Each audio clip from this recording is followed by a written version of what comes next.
usaha. Dimsum Mentai Delight adalah restoran yang mengkhususkan diri dalam menyajikan berbagai jenis dimsum dengan sentuhan unik saus mentai. Dengan kombinasi rasa yang menggugah selera, kami menawarkan pengalaman kuliner yang berbeda bagi pencinta dimsum.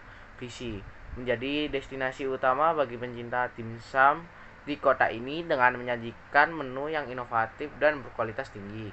Misi: menyediakan dimsum dengan bahan-bahan segar dan berkualitas, menghadirkan suasana makan yang nyaman dan ramah, terus berinovasi dalam pengembangan menu untuk memenuhi selera pelanggan. Dimsum adalah salah satu jenis makanan yang berasal dari Tiongkok dan telah menjadi favorit di banyak negara, termasuk Indonesia. Dikenal dengan beragam variasinya, dimsum biasanya disajikan dengan porsi kecil sehingga memungkinkan penikmatnya untuk mencicipi berbagai jenis dalam satu waktu. Salah satu variasi dimsum yaitu semakin populer adalah dimsum mentai, menggabungkan kelezatan dimsum dengan saus mentai yang gurih dan pedas. Hidangan ini menawarkan sensasi rasa yang unik, menggugah selera. Dimsum sendiri sudah ada sejak zaman dinasti Han di Tiongkok dan awalnya dinikmati sebagai makanan ringan yang disajikan bersama teh. Sementara itu, saus mentai berasal dari Jepang, yang merupakan kombinasi mayones dan telur ikan terbang yang dikenal dengan sebutan tobiko. Perkembangan kreativitas kuliner telah menggabungkan dua budaya ini dengan mencicipi dimsum mentai. Hidangan ini tidak hanya menarik karena rasa pedas dan gurih dari saus mentai, tetapi juga karena tampilannya yang menggugah selera. Popularitas dimsum mentai semakin meningkat di Indonesia, terutama di kalangan anak muda yang menyukai makanan dengan rasa yang kuat dan berbeda. Untuk bahan-bahan yang diperlukan untuk membuat dimsum mentai yaitu ada 20 lembar kulit dimsum, 250 gram daging ayam cincang, 100 gram udang cincang, 50 gram tepung tapioka, 2 siung bawang putih cincang halus, 1 butir telur, 1 sendok makan minyak wijen, 1 sendok makan saus tiram, 1 sendok teh garam, setengah sendok teh merica bubuk, dan 1 sendok makan daun bawang cincang. Untuk langkah-langkah pembuatannya, yang pertama membuat isian dimsum. Dalam sebuah mangkuk besar, campurkan daging ayam cincang, udang cincang, tepung tapioka, bawang putih cincang, telur, minyak wijen, saus tiram, garam, merica bubuk, dan daun bawang cincang. Aduk hingga semua bahan tercampur merata. Diamkan adonan isian selama kurang lebih 15 menit agar bumbu meresap sempurna. Yang kedua, mengisi kulit dimsum dan mengukus dimsum. Ambil selembar kulit dimsum, letakkan sekitar 1 sendok makan adonan isian di tengahnya. Lipat dan bentuk sesuai selera. Kamu bisa membuat bentuk keranjang atau menyerupai bunga dengan menyatukan ujung-ujung kulit. Siapkan panci kukusan yang sudah dipanaskan. Letakkan dimsum yang telah dibentuk di atas daun pisang atau kertas roti di dalam kukusan. Kukus selama 10-15 menit atau hingga dimsum matang dan berubah warna menjadi putih transparan. Dan yang ketiga, membuat saus mentai dalam sebuah mangkuk. Campurkan mayones, tabiko, saus sambal, kecap asin, dan air perasan lemon. Aduk hingga merata. Jika ingin rasa pedas yang lebih kuat, kamu bisa menambahkan lebih banyak saus sambal. Saus mentai siap digunakan. Kamu bisa menyimpannya di dalam lemari es jika ingin digunakan nanti. Dan yang terakhir, yang keempat, yaitu penyajian. Setelah dimsum matang, letakkan di piring saji, tuangkan saus mentai di atasnya. Pastikan setiap dimsum tertutup dengan saus secara merata. Hias dengan sedikit tabiko, tambahkan di atasnya, atau daun bawang cincang untuk menambahkan tampilan hidangan selagi hangat. Oke, di sini saya mau menjelaskan keunggulan produk tersebut. Yang pertama ada dimsum rasa unik. Perpaduan dimsum yang lembut dengan saus mentai yang creamy dan gurih. Yang kedua, tekstur bervariasi. Dimsum yang kenyal berpadu dengan saus mentai yang creamy. Yang ketiga, cepat dan praktis. Dapat disajikan dalam waktu singkat, cocok untuk makanan cepat saji. Yang keempat, variasi rasa. Bisa dipadukan dengan berbagai isian seperti ayam, udang, atau seafood. Yang terakhir, tampilan menarik. Warna saus mentai yang oranye menggugah selera serta menarik secara visual. Analisis peluang. 1. Tren makanan unik. Meningkatnya minat konsumen terhadap makanan dengan variasi rasa dan presentasi menarik, termasuk makanan fusion. 2. Target pasar yang luas.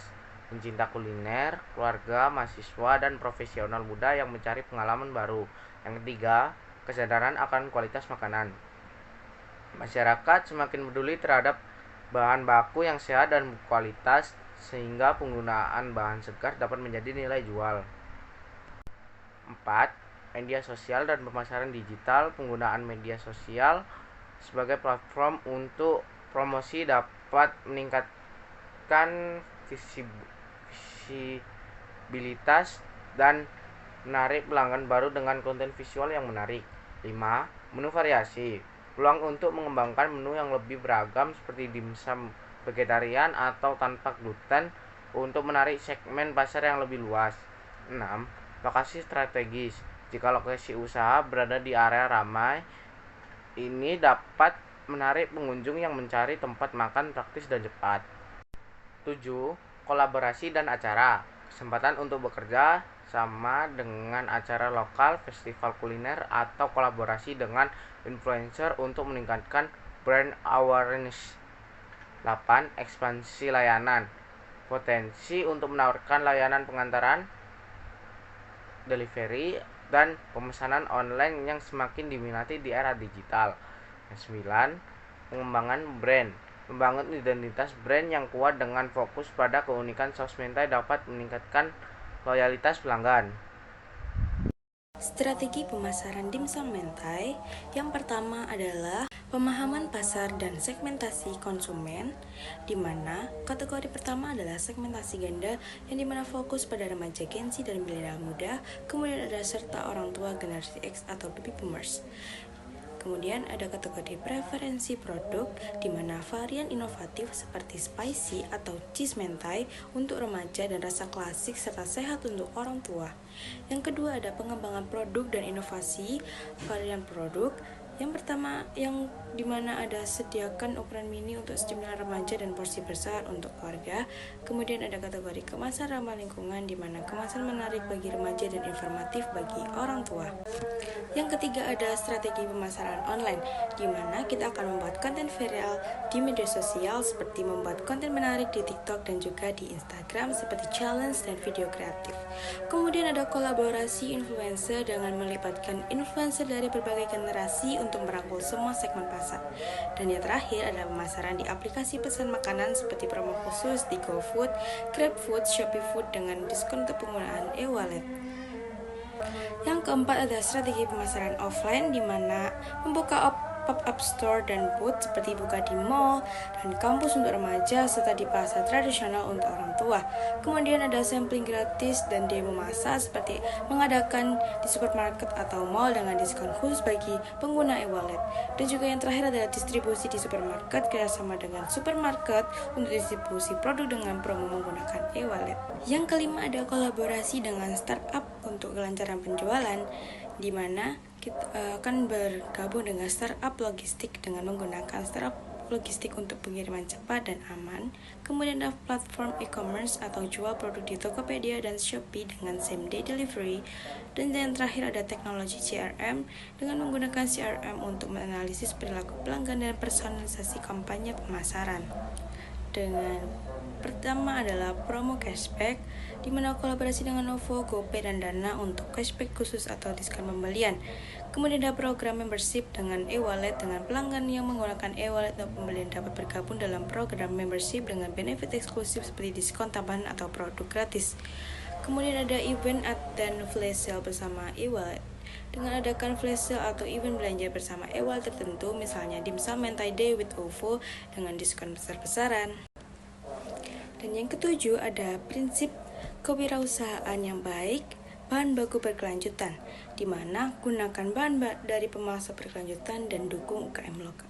Kemudian ada transparansi produk, kita akan memberikan informasi detail tentang bahan dan proses pembuatan produk.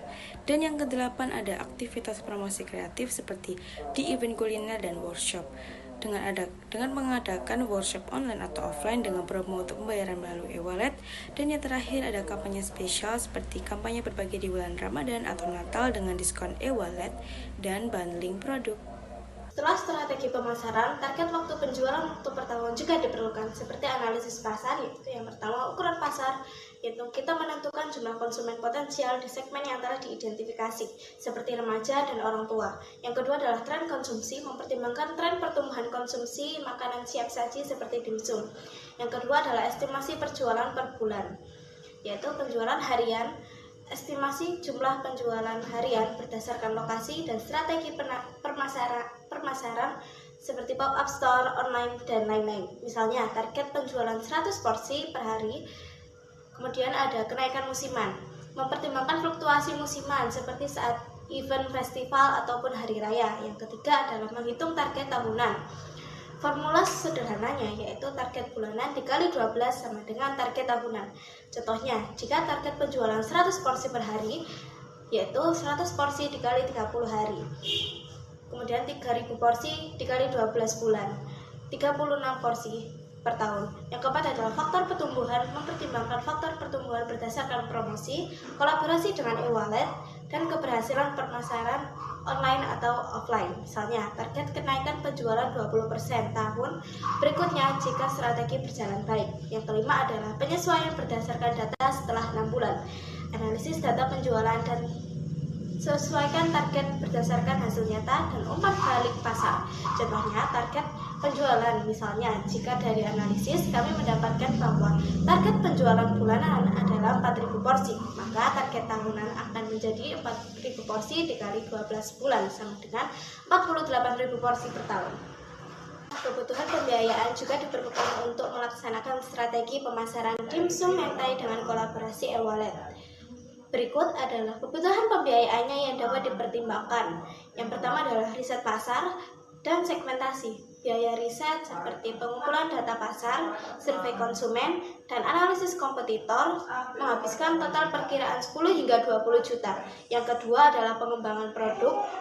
Biaya pengembangan seperti R&D untuk varian baru, uji rasa, dan desain kemasan. Total perkiraan menghabiskan 15 hingga 30 juta rupiah. Yang ketiga adalah pemasaran online, konten, dan iklan. Produksi konten untuk media sosial, biaya iklan, dan kolaborasi dengan influencer menghabiskan total perkiraan 20 hingga 50 juta rupiah. Yang keempat adalah pemasaran online seperti pop-up store. Contohnya adalah seperti biaya sewa, lokasi, dekorasi, dan staf untuk acara, sampling dan demo seperti bahan produk, sewa peralatan dan promosi menghabiskan total perkiraan 30 hingga 60 juta rupiah. Yang kelima adalah kolaborasi dengan startup. Biaya kemitraan seperti biaya untuk layanan logistik dengan e-commerce menghabiskan total perkiraan 15 hingga 25 juta rupiah. Yang keenam adalah kolaborasi dengan perusahaan e-wallet. Biaya promo dan cashback. Anggaran untuk diskon dan cashback menghabiskan total perkiraan 20 hingga 40 juta rupiah.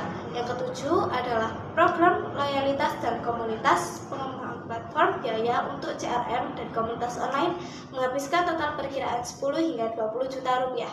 Yang kedelapan adalah aktivitas promosi kreatif, event, dan workshop. Biaya penyelenggaraan dan promosi menghabiskan total 15 hingga 30 juta rupiah. Jadi, total kebutuhan pembiayaan estimasi total 125 hingga 255 juta rupiah.